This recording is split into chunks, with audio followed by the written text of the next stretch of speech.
गांव के आखिरी छोर पर एक छोटा सा कच्चा घर था। उस घर की दीवारें मिट्टी की थी, लेकिन अंदर रहने वाला दिल बहुत ही बड़ा था। उस घर में रहता था सूरज। सूरज का नाम उसके पिता ने बड़े प्यार से रखा था। सूरज के पिता अब इस दुनिया में नहीं थे, लेकिन माँ आज भी कहती थी, बेटा, तू हमारे घर का सूरज है। अंधेरा कितना भी हो, तू चमकता रहना। सूरज सबसे पहले अपने बूढ़ी माँ के पैरों को छूता, फिर खेत की ओर निकल जाता।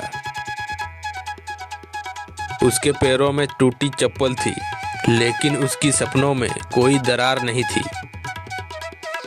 उस साल उसने बहुत मेहनत से गेहूं बोया था। हर बीज में उसने अपनी उम्मीदें मिलाई थी, लेकिन कुछ ही दिनों में खेत की हरियाली पीली पड़ने लगी। वह मिट्टी को हाथ में लेकर बैठ गया। तू भी मेरा साथ छोड़ देगी क्या? उसकी आवाज भर गई।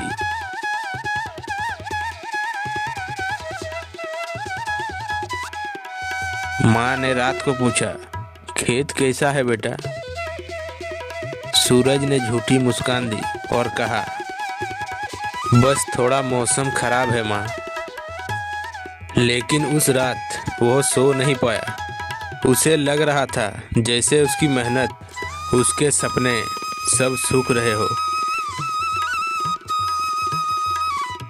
गांव में लोग बातें करने लगे, अरे जंगल वाले साधु बाबा नाराज है, उसकी तपस्या भंग हुई है। सूरज इन बातों पर पहले हंस देता था, लेकिन जब इंसान टूटने लगता है तो वो हर सहारे को सच मानने लगता है।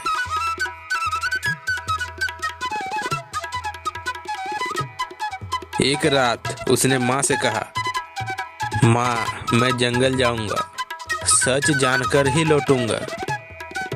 माँ ने उसका चेहरा थम लिया और कहा, ठीक है जा, मगर डर मत जाना बेटा। सूरज मुस्कुराया, लेकिन उसके अंदर डर तो था।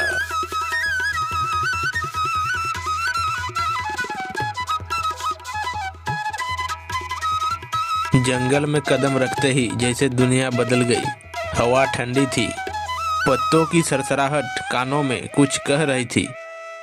अचानक दूर एक टिमटिमाती रोशनी दिखाई दी। वह धीरे धीरे वहां पहुंचा। एक छोटी सी कुटिया थी। सामने धूनी जल रही थी। धुएं में चंदन की खुशबू थी। वहां बैठे थे एक वृद्ध साधु बाबा। उनकी आंखें बंद थी, लेकिन चेहरे पर अजीब सी शांति थी। सूरज ने धीमे से कहा, बाबा प्रणाम। साधु ने आंखें खोली। उनकी नजर सीधी सूरज की दिल पर उतर गई। आ गया तू, बहुत देर कर दी तूने। सूरज चौंक गया। क्या आप मेरा इंतजार कर रहे थे?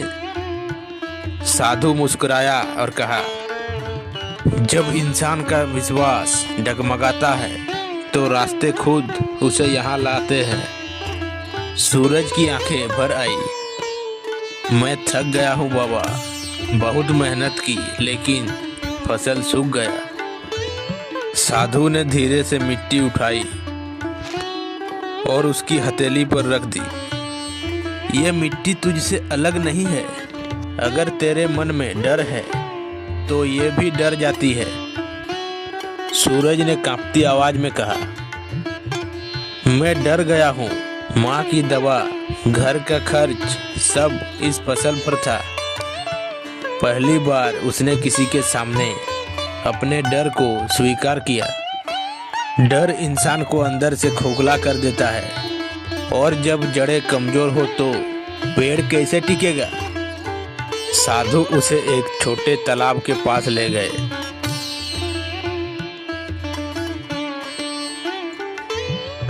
इसमें देख। सूरज ने झुककर पानी में देखा। उसमें उसका चेहरा नहीं बल्कि उसका डर दिख रहा था। उसकी आंखों की बेचैनी, माथे की सिकन। तू अपनी फसल नहीं, अपनी उम्मीदों को खोने से डर रहा है। सूरज रो पड़ा। मैं हारना नहीं चाहता बाबा।